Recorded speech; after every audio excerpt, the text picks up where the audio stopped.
बहुत बहुत धन्यवाद। मैं आपको भी करता हूँ फोन थोड़ी देर में। मुन्ना भाई अस्पताल से मिली, फिर उसके बाद एक बड़ा भवन बना दिया जाता है। उसमें जिस तरह से बताया जा रहा है कि 17 करोड़ बाद में, कुछ करोड़ पहले। ये बड़े बड़े भवन इसलिए बनाए जाते हैं ताकि ठेकेदार पैसा कमा सके, और उसके अंदर कभी 17 करोड़ की मशीन नहीं डालेंगे। मैं उस जगह से आता हूं जहां पर पेड़ पौधे भी नहीं है, घास के, हमारा पौड़, घासा पौड़। और जब महिलाएं घास की भारी के समेत गिरती है ना, तो चिथड़े उड़ते देखे हैं हमने शरीर के। हमें दुख होता है, हमें तकलीफ होता है कि मातृशक्ति कितना दुख झेलती है। जंगली जानवरों के हमले होते हैं तो इन्हीं महिलाओं पे होती है। और सबसे यदि दुख किसी के झोली में आया तो पहाड़ की महिलाओं के नाम पे आया। सब कुछ, शराब पीकर पति ने भी पीटा तो महिला ही को पीटा, और सब कुछ दुख जो आया, मैं कह रहा हूं मातृशक्ति पे आया।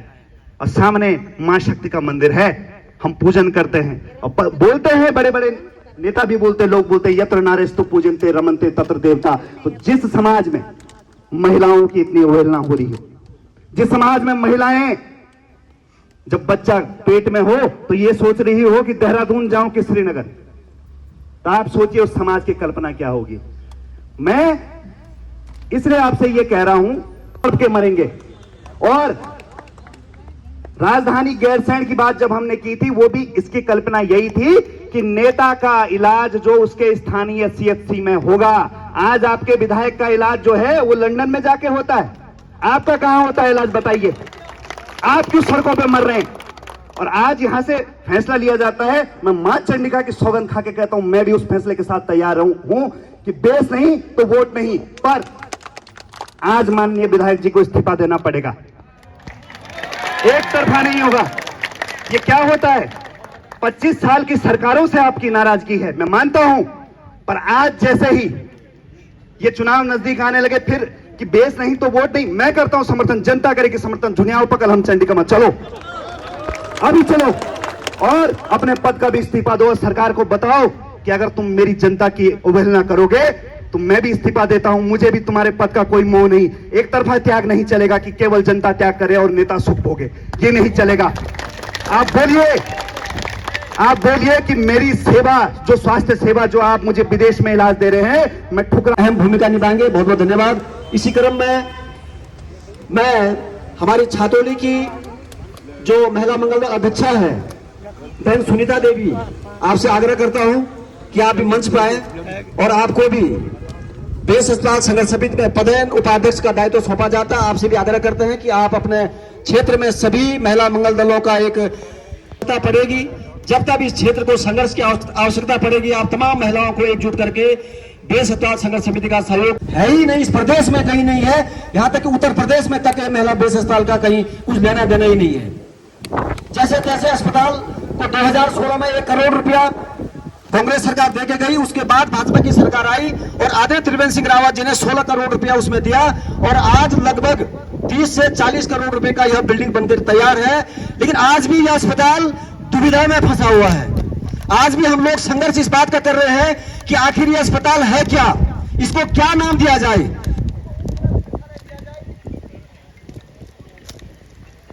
हमारे क्षेत्र की महिलाओं में है, हमारे युवाओं में, हमारे व्यापारियों में है। ये देखने की बात है, ये महसूस करने की बात है कि वास्तव में इतने लोग आज क्यों सड़कों पर उतरे हैं। और मैं आज की बात करूं, आज भी मैं समझता हूं कि गांव में महिलाओं के पास इतना काम है, उसके बावजूद भी तमाम महिला मंगल दल क्षेत्र पंचायत के हमारे सदस्य, हमारे प्रधान बहनें यहाँ पर मौजूद हैं, सिर्फ इसलिए कि हमारे अधिकार हमको मिले। जो मूलभूत आवश्यकताएं आज हमारे बीच में है कि आज यदि सबसे ज्यादा गांव में कोई इस समस्या से जूझ रहा है तो हमारी मातृशक्ति जूझ रही है। कई बार हम देखते हैं कि जंगलों में जाकर महिलाएं गिर गई, किसी का हाथ टूट गया, पांव फ्रैक्चर हो गया, सर पे चोट लग गई। अभी आपने देखा होगा भालू का इतना आतंक हमारे पहाड़ों में हुआ। अभी मैं देख रहा था कि कल हमारे गोपेश्वर, अभी कुछ दिन पहले गोपेश्वर में महिला को चोट लग गई थी। 4 घंटे बाद एयर एम्बुलेंस आता है, उस महिला की मौत हो सकती थी। मेरे कहने का आशय यह है कि यदि शिमली में एक बड़ा अस्पताल बन जाता तो यहाँ से एयर एम्बुलेंस की भी हमको जरूरत नहीं है। मैं अपनी बात यहाँ पे इस भरी जनता के सामने रखूं तो सबसे पहले मैं स्वागत करना चाहूँगा विधायक सर का और माननीय काठेर जी का, जो अब इस समय जिला पंचायत हैं और हमारे मुन्ना भाई का तो है ही स्वागत, और हमारे उमेश खंडूरी जी का जो स्पेशली जो हमारे समय जिलाध्यक्ष हैं, और यहाँ की जो बेस अस्पताल संघर्ष समिति है, और यहाँ का जो व्यापार संघ है सिमली का, और यहाँ पे जितने भी प्रधानगण मौजूद हैं और क्षेत्र पंचायतगण मौजूद हैं, और जो महिला मंगल दल की अध्यक्ष मौजूद हैं, और समझ क्या कि मतलब हम इसका महाराज राजेश्वरी चंडिका की इस पावन भूमि पर आज यहाँ पर संघर्ष समिति सिमली के आज मैं इस महापंचायत में बैठक में स्वागत अभिनंदन करती हूँ। जैसा कि आप लोगों को विदित है कि विगत कई 2 वर्षों से हम इस बेस हॉस्पिटल के बारे में हमने कंटैक्ट में उस समय महारैली का आयोजन भी किया था, लेकिन उस रैली का भी कोई यहाँ पर असर यहाँ पे दिखने को नहीं मिला है। मैं यहाँ पर मातृशक्ति की तरफ से सरकार से यह सवाल मैं करना चाहूंगी कि क्यों हमारे मौलिक अधिकारों से वंचित रखा जा रहा है। मैं माननीय विधायक जी से आशा उम्मीद है कि आज आप हम मातृशक्ति का यहाँ पर जो हमारी समस्याओं को समझेंगे और जरूर आप इस पर जल्द ही एक कार्रवाई यहाँ पर करेंगे। इन्हीं आशा उम्मीदों के साथ मैं यहाँ पर अपनी वाणी को विराम देती हूँ। धन्यवाद। हमारे बीच में उपस्थित हैं, आपका बहुत बहुत धन्यवाद। आप भी अपनी लेखनी से तमाम समाज को आईना दिखाने का जगाने का कार्य निरंतर करते रहते हैं, और हमारे भी इसी बेस अस्पताल के कार्यक्रम को आप बहुत अच्छी ढंग से इसको आप दिखाने का प्रयास करेंगे। और इसी क्रम में मैं अपने बीच में हमारे बहुत ही सम्मानित इस कार्यक्रम के इस समिति के पदाधिकारी के रूप में भाई शोभन भाई, आपसे भी मैं निवेदन करता हूं कि बोलो भारत माता की।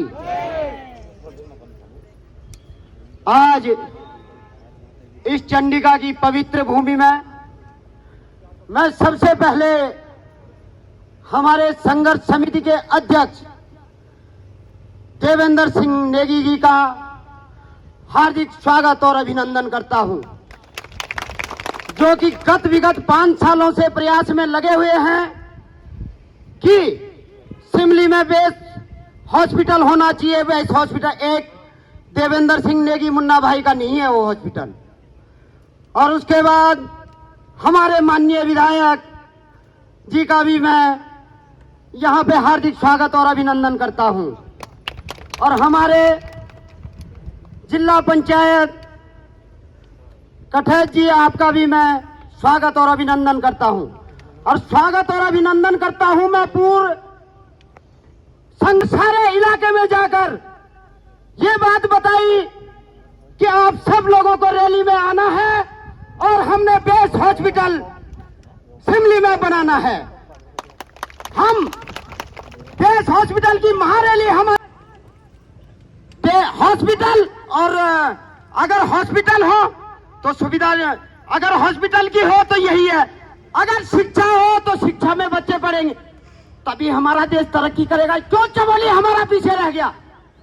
हमारा सबसे पिछड़ा हमारा चमोली रह गया। क्यों? एक दूसरे की टांग को खींचते हैं यहाँ, लेकिन ये नहीं चाहते कि विकास हो। मैं आपसे निवेदन करना चाहता हूँ, पुनः हाथ जोड़ के मेरा विनम्र निवेदन है कि जब हमारे, जैसे मैं अपनी बात करता हूँ, मैं आपसे निवेदन करना चाहता हूँ, जागो, अभी भी वक्त है, जागो। और खास करके मुन्ना भाई का, देवेंद्र भाई का मैं धन्यवाद करता हूँ कि जो कि इस संघर्ष में लगे हुए हैं। आपसे मेरा पुनः निवेदन है, हाथ जोड़ के निवेदन है कि आप आगे आइए और इस बेस हॉस्पिटल में हमारा कंधे से कंधे मिला के चलिए। और मातृशक्ति से मेरा निवेदन है। धन्यवाद, बहुत बहुत धन्यवाद। बुजुर्गों, युवा साथियों में जोश भरने का काम किया। इसी क्रम में मैं चाहूंगा कि हमारे बीच में यदि हमारी महिला मंगल दल अध्यक्ष यहाँ पर मौजूद हैं, अध्यक्षों के अलावा जो हमारी मातृशक्ति भी हमारे बीच में यहाँ मौजूद है, यदि आप भी कुछ सुझाव देना चाहती है, आपके मन में भी यदि कुछ पीड़ा है, आप इस बात को महसूस करते हैं, आप इसको दिखाना चाहते हैं, तो कृपया आप आगे आएं और अपनी बात को रखें। यह मंच, यह महापंचायत सिर्फ आपके लिए ही या आपके निर्णय।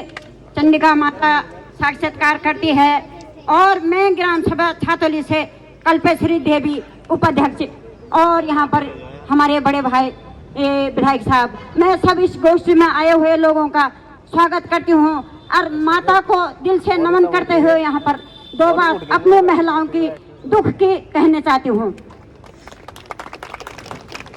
तो ये माता यहाँ पर साक्षात्कार करती है, महिलाओं का दुख महिला ये जानती है, माताओं पर क्या गुजरती है वो महिला जानती है, और हम पे क्या गुजरी वो महिला जानती है। ये माता जानती है, माता रानी यहाँ पर साक्षात करती है। हम इतने दिन से इतने प्रयास में लगे हैं, आज हमारी जवानी ढल गई, हम बुढ़ापे में चल गई। उतने दिन से हम भी सोच रहे कि यहाँ पर बेस हम खुले, हमने कहा हमारा देश में कुछ तरक्की करे, हमारा चमोली भी थोड़ा आगे रहे, पर अभी तक हम भी वोट देते रहे। इसीलिए आई हूँ क्योंकि मैं एक महिला हूँ, जैसे अभी हमारी माता ने कहा, तो माँ चंडिका के श्री चरणों में नमन करते हुए मैं उस व्यथा को जानती हूँ। क्योंकि यहाँ पे 2 साल पहले मेरा ही एक्सीडेंट हुआ था, तो मैं यहाँ पे आई थी शाम को, मेरी उंगली में चोट लगी थी जंगल में, तो यहाँ से सिर्फ एक इंजेक्शन मुझे मिला था थोड़ा पेन किलर के तौर पे, और मुझे कहा गया था कि यहाँ से आपको रेफर कर दिया जाता है क्योंकि हमारे पास तकनीकी सुविधाएं नहीं है। वो करे भी क्या, क्योंकि गवर्नमेंट ने उनके हाथ बंधे हुए हैं, कुर्सी तो दी है लेकिन तकनीकी सुविधाएं नहीं दी है। तो ये कहीं ना कहीं हमारे अधिकार तो मारे गए। दूसरे दिन मैं यहाँ से देहरादून पूरे 1 महीने तक वहाँ इलाज किया, तब तक अपने बच्चे सब कुछ छोड़ के गई। क्यों? क्योंकि हमारे पास यहाँ पे सुविधाओं की कमी है, और हमारे देवेंद्र भाई हमेशा लगे रहते हैं इस संघर्ष में, और हम मातृशक्ति उनको सपोर्ट करते हैं और साथ देते हैं। और यहाँ पे हमेशा से, चाहे वो वोटिंग के क्षेत्र में हो, कहीं भी रैलियां होती हैं तो 80% महिलाएं होती हैं वहां पर। ये आपने देखा होगा, आप कहीं भी रैलियां निकालते हैं ना, सबसे पहले महिला मंगल दल। लेकिन हमारे लिए सुविधाएं क्या हैं? गवर्नमेंट के आप नेतृत्व में हमारे माननीय विधायक महोदय जी यहाँ पे हैं, तो विधायक जी से मैं अनुरोध है मेरा कि ये सिर्फ चुनाव के टाइम पे, रैलियों के टाइम पे हमें याद ना करें, हमें याद करें उस समय जब हमें दर्द होता है, जब हमारी गर्भवती महिलाएं, जब हम गर्भवती महिलाएं यहाँ कर्ब्याग में जाती, यहाँ से हमें रेफर किया जाता है। कहीं मेरे गांव की महिलाएं ऐसे मर गई, दुख होता है उस दिन को याद करते हुए, जब यहाँ से गर्भवती महिलाएं कर्ब्याग गई, डिलीवरी कराई गई, लेकिन कहा ब्लीडिंग नहीं रुक रही है और आगे आपको रेफर किया जाता है, लेकिन जाते जाते रास्ते। तो मैं अपने इस वाणी को यहीं विराम देती हूँ। धन्यवाद।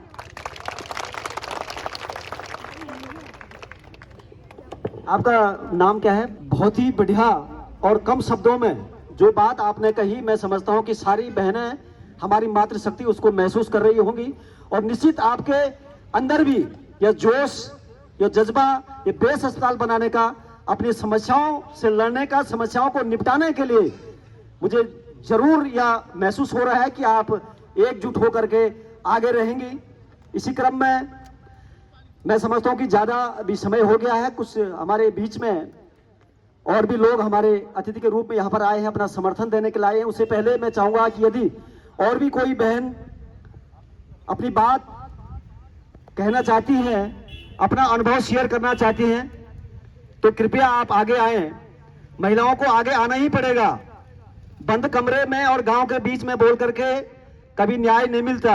अपने अधिकारों के लिए आप नहीं लड़ सकते हैं। हमने जब कनप्याग में रैली करी थी तो 22 लोगों में से 18 महिला मंगल दल अध्यक्षों ने वहां पर अपना भाषण दिया था, और उसमें अपना आक्रोश, अपना जोश और अपनी समस्याओं को सरकार तक भेजने का काम किया, जिसका परिणाम आदित्य धामी जी ने 9 नवंबर 2024 को बेस अस्पताल बनाए जाने की घोषणा करी थी।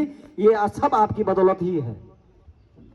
इसलिए मैं कहना चाहता हूं कि यदि आप कुछ कहना चाहते हैं, और मैं अपने बीच में हमारे बहुत ही सम्मानित पूर्व प्रमुख जी, जैसे कि उनका नाम आया तो मुझे 2013-14 की एक घटना याद आई।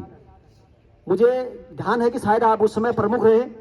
जी, इस क्षेत्र के सम्मानित जिला पंचायत के सदस्य विक्रम कठेत जी, प्रधान संघ के जिला अध्यक्ष उमेश खंडूरी जी, ब्लॉक के केवल एक तरफा त्याग जनता कब तक करेगी? 26 सालों से आपने त्याग किया है राज्य बनने के बाद, और अभी भी आपसे ही त्याग मांगा जा रहा है। दूसरा, मैं आपसे यह स्पष्ट बता दूं, चौखुटिया में एक आंदोलन हुआ था, स्वास्थ्य की पदयात्रा हुई थी, उसमें हमने 350 किलोमीटर चल के मुख्यमंत्री को ज्ञापन दिया था। मैं चाहता हूं संघर्ष समिति, क्योंकि भाजपा का हिस्सा नहीं है, मुन्ना भाई कार्यकर्ता हो सकते हैं, पर जो उनकी शिद्दत हमने देखी है इस बेस अस्पताल के लिए, वो राजनीति से इतर है। इसीलिए मैं मंच यहां पे साझा कर रहा हूं।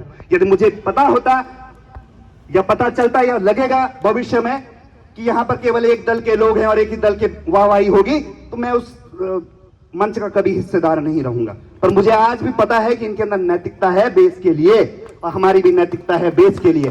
तो बेस के लिए मान्यवर सभी जनप्रतिनिधियों को हम कहते हैं, हमारे पास 4 धाम का मार्ग है, हम सड़क पे आ जाते हैं। गोचर से लेकर पूरे जितने लोग और सड़क पे आने के लिए तैयार हैं, हमारे पास अस्पताल नहीं, हम जाएं तो जाएं कहां? और बिना त्याग करे हुए ना तो आपको यह देश मिला था, ये देश भी तब मिला था जब बोला गया था कि तुम मुझे खून दो, मैं तुम्हें आजादी देता हूं। 42 लोग रामपुर तिराहे पे